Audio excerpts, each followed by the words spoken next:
வணக்கங்க. திருச்சி மாவட்டம் தொட்டியம் பிரபு ஹைபர் மார்க்கெட்டோடைய பிரபுங்க. ஆக்சுவலாக வந்து சோசியல் மீடியாவில் ஒரு 2 to 3 நாட்கள் முன்னாடி என்னோடய ஒய்ஃப் வந்து ஒரு தவறான முறையில் வந்து ப்ரெஸ் மீட் கொடுத்துருந்துருக்காங்க. அது சோசியல் மீடியாவில் பரவினுச்சு. அந்த சோசியல் மீடியா இருக்கவங்க ஒரு உண்மைத்தன்மை தெரிஞ்சுக்கிட்டு, அதாவது வந்து ஒரு பெண்கள் என்ன கொடுத்தாலும் உடனே வந்து பப்ளிஷ் பண்ணுறதுக்கு முன்னாடி அவங்க என்ன உண்மைத்தன்மைன்னு தெரிஞ்சுக்கிட்டு அதை பண்ணியிருந்தா பரவாயில்ல. ஏன் அப்படின்னா, என்கிட்ட கேட்டிருந்தாங்க அப்படின்னா நான் எல்லா ரெக்கார்ட்ஸும் இருக்குங்க. ஆக்சுவலாக வந்து அவங்க வந்து என்கிட்ட ஒரு 9 மாதத்துக்கு முன்னாடி, அதாவது 9 வருஷமா எனக்கு அவங்களுக்கும் ரொம்ப ப்ராப்ளங்க. 9 மாதத்துக்கு முன்னாடி பயங்கர பிரச்சனை பண்ணிட்டு எனக்கு வந்து 25 கோடி ரூபா பணம் கொடு, நான் ரிலீஃப் ஆயிடுறேன் அப்படின்னாங்க. நீங்கள் எதாக இருந்தால் சட்டப்பூர்வமாக போகட்டும், நான் வந்து எப்படி கேஷ்லாம் கொடுக்க முடியாது, நீங்கள் சட்டப்பூர்வமாக போகணும்னு சொல்லிட்டு அவங்க 9 மாதத்துக்கு முன்னாடி என்னோட வீட்டில் இருந்து புறப்பட்டு திருப்பூர் கோர்ட்டில் 25 கோடி ரூபாய் பணம் வேணும்னு சொல்லிட்டு வழக்கு போட்டிருக்காங்க. எல்லாம் பக்கா ரெக்கார்ட்ஸுங்க. நான் வச்சிருக்க எல்லாமே பக்கா ரெக்கார்ட்ஸோட தான் நான் வச்சிருக்கேன். நம்ம இது எல்லா டீட்டெயில்ஸும் நம்ம பண்ணியிருக்கோம். அது இல்லாமல் இது 25 கோடி ரூபா வேணும்னு சொல்லிட்டு 25 crores பணம் வேணும்னு சொல்லிட்டு எனக்காக வந்து அவங்க வந்து வழக்கு பதிவு பண்ணியிருக்காங்க.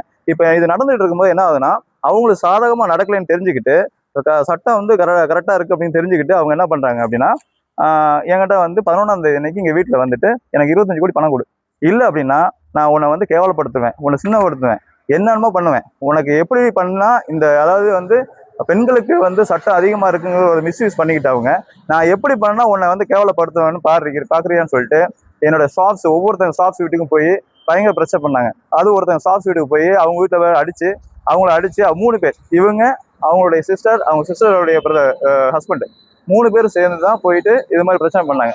உடனே 11ஆம் தேதி நடந்த விஷயம் 14ஆம் தேதி தொட்டியும் வந்து போலீஸ் ஸ்டேஷன்ல வந்து எஃப்ஐஆர் அவங்க மேலே போட்டிருக்கு. தொட்டியம் போலீஸ் ஸ்டேஷன் எஃப்ஐஆர் போட்டு இவங்க என்ன பண்ணிட்டாங்க, நான் வந்து என் மேலே எஃப்ஐஆர் போடுறீங்களா, நான் வந்து பண்றேன், நான் உன்னை என்ன பண்றேன்னு பாக்குறியா அப்படின்னு சொல்லி இவங்க வந்து 18ஆம் தேதி 16ஆம் தேதிக்கு கடைக்கு வந்து என்னோட கடைக்கு வந்து விளக்கமாத்த தூக்கி வச்சு, அதுக்கு நான் ரெக்கார்ட் ஃபுட்டேஜ் எல்லாமே இருக்கு, விளக்கமாத்த தூக்கி வச்சுட்டு கடை கஸ்டமரையும் வந்து டிஸ்டர்ப் பண்றாங்க, எங்களோட ஸ்டாஃப்ஸையும் ஒர்க் பண்ண விட மாட்டேங்கிறாங்க. அது இல்லாம இவங்க வந்து ஜிஹெச்ல போய் வேணும்னே நான் சொல்றேன் உன்னை என்ன எவ்வளவு அசிங்கப்படுத்தினா இல்லையான்னு பாடுறான்னு சொல்லிட்டு என்கிட்ட சொல்லிட்டு போறாங்க. நான் இந்த 25 கோடி பணம் வாங்கல, உன்னை அசிங்கப்படுத்தி அவளை கேவலப்படுத்தி உன்னை சின்னப்படுத்துறேன், இந்த பிசினஸ்ல எல்லாத்தையுமே இது பண்றேன் பாரு அப்படின்னு. ஏன்னா நாங்க வந்து ஸ்டார்டிங்ல இருந்து சின்ன சின்ன விஷயமா கொண்டாந்தவங்க. இவ்வளவு பெரிய சாம்ராஜ்யம் உருவாக்கிறோம் அப்படின்னா எங்களுடைய ஹார்ட் ஒர்க். பட் ஆனா இவங்க என்ன பண்றாங்கன்னா, எங்களோட ஹார்ட் ஒர்க் அழிக்கணுங்கிற மோட்டிவ்ல இவங்களும் ஒரு 3 பேருக்கு அந்த கும்பல் 3 பேர் சேர்ந்து பக்கா பிளானிங்கோட ஒரு எந்த விதமான எவிடன்ஸ் எந்த வித முகாந்திரமும் இல்லாம போய் என் மேல கேஸ் கொடுக்குறாங்க. லேடிஸுக்கு கேஸ் அதிகமா இருக்கு அப்படிங்கிற விஷயத்த வச்சுட்டு அவங்க வந்து எல்லா மூவ்மெண்ட்ஸும் பண்ணியிருக்காங்க. இதுக்கு நடுவில் என் கடைக்கு வந்து என்னோட ஸ்டாஃப்ஸை கெட்ட வார்த்தையில் பேசுறதும், அவங்க வந்து வேலை செய்ய முடியாம கஞ்சா விற்கிறேன்னு சொல்றது, இந்த மாதிரி பேட் வேர்ட்ஸை யூஸ் பண்ணி எப்படி வந்து கிரிட்டிக்கலா யூஸ் பண்ணணும், எப்படி வந்து டெக்னிக்கலா வந்து என்ன வந்து மாற்றணும் அப்படிங்கிறதுக்காக அவங்க பக்கா பிளான் பண்றாங்க. நாங்கள் எல்லாமே வந்து அவ்வளோ தெளிவாக நாங்கள் பண்ணிட்டு இருக்கோம். அது இல்லாமல் கடையில் வந்து வேணும்னே பணம் அவங்க ஃபுட்டேஜ் எல்லாத்துக்கும் நான் கிடைக்கிற எல்லாத்துக்குமே ஃபுட்டேஜ் இருக்குங்க. எஃப்ஐஆர் ஆஃபீஸுக்கு, அது இல்லாமல் நான் எஸ்பி ஆஃபீஸ் போய் ஆல்ரெடி ஏற்கனவே கொடுத்துருக்கேன். இவங்க மாதிரி ப்ராப்ளம் இருக்கு, இவங்க வந்து என் மேலே வந்து பயங்கரமாக டெஸ்ட் பண்ணுறாங்க, நீங்கள் வந்து விசாரணை பண்ணுங்கன்னு சொல்லியிருக்காங்க. எஸ்பி ஆஃபீஸ்லேருந்து டிஎஸ்பி ஆஃபீஸ் விசாரணை நடந்துட்டு இருக்கு. எல்லாம் இவங்க மேலே வந்து அது வரைக்கும் 5 கம்ப்ளைண்ட் ஒவ்வொரு வீட்டுக்காக போய் நம்மளுடைய ஸ்டாஃப்ஸ் ஒவ்வொரு வீட்டுக்காக போய் இவங்க பிரச்சனை இவ்வளோ தூரம் ப்ராப்ளம் பண்ணிட்டு இருக்காங்க. என் கடையில் வந்து காசு எடுத்துட்டு போகிறாங்க. எல்லாமே வந்து என்னன்னா சட்டம் வந்து பெண்களுக்கு அதிகமாக இருக்குங்கிற ஒரு விஷயத்த துஷ்பிரயோகம் பண்ணிட்டு, இதனால நாங்கள் எங்களை மாதிரி ஆண்கள் நாங்கள் எங்கே போய் பண்ணவும் எங்களுக்கே தெரியல. ஏன்னா நான் வந்து உண்மை சம்பவம் என்னன்னு எல்லாம் பக்கா ரெக்கார்ட்ஸோட நான் காட்டுறேன். இதுக்கு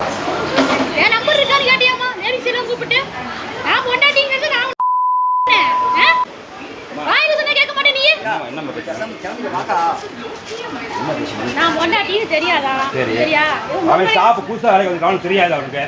ஏன் நம்பர் இருக்கிற புள்ளையில எல்லாம் கூப்பிட்டு இது பண்ணிட்டு இருக்கான். போதுமா? ஏன் நம்பர் இருக்குதான்னு ஒவ்வொரு புள்ளையில கூப்பிட்டு கேக்குறானா? அவங்க எல்லாம் இது பண்றானா? பிரபு சொல்றதை கேக்குறானா? பொம்பளை எல்லாம் கூட்டி கொடுத்துட்டு இருக்கானா?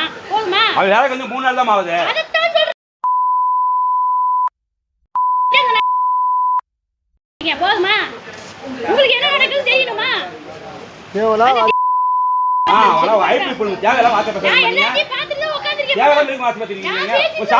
நான் தான் பிரபு பொண்டாட்டின்னு தெரியாம கூட ஒரு வேலைக்கு நீ யாருன்னு என்ன கேட்பீங்க. எடு மாஸ்க் எடுன்னு, நான் மூஞ்சிய பார்க்க மாஸ்க் எடு, மூஞ்சிய பார்க்கணும் மாஸ்க் எடுன்னு எடுத்துரு. மாஸ்க் என்ன மாஸ்க் எடுன்னு, மாஸ்க் எடுத்துட்டு பேசுங்க. எது என்ன முடியாது? மாஸ்க் எடுன்னு. எது ஏன் எடுக்கணுமா? நீங்க முதல்ல யார் என்ன क्वेश्चन கேட்டுட்டே இருக்கீங்க? யாருன்னு தெரியல. அப்ப எடுங்க. ஏன் எடுக்கணும்? யாருன்னு தெரியல. ஓனரா? ஓனரா? நீங்க ஓனர், எனக்கு பிரபு சார் தான் ஓனர். யாரு ஓனர்? பிரபு சார் பிரபு கொண்டாட்டி. பிரபு சார் இல்லையா? தான் அப்பாயின் பண்ணாரு. அதனால அவர் தான் அப்பாயின் பண்ணாரு. அப்பாயின் பண்ணா நான் தூக்கிடுறேன். அது தெரியுமா? புரியல. என்ன திமிர் பேசிட்டு இருக்கேன்னு தேவனா வார்த்தை விடாதீங்க. தெரியுதுல்ல. அப்புறம் நான் கழட்டா மாஸ்க். தெரியாது. என்ன பண்ணுவீங்க? மாமா இங்க வாங்க. மாஸ்க் கழட்டுங்க.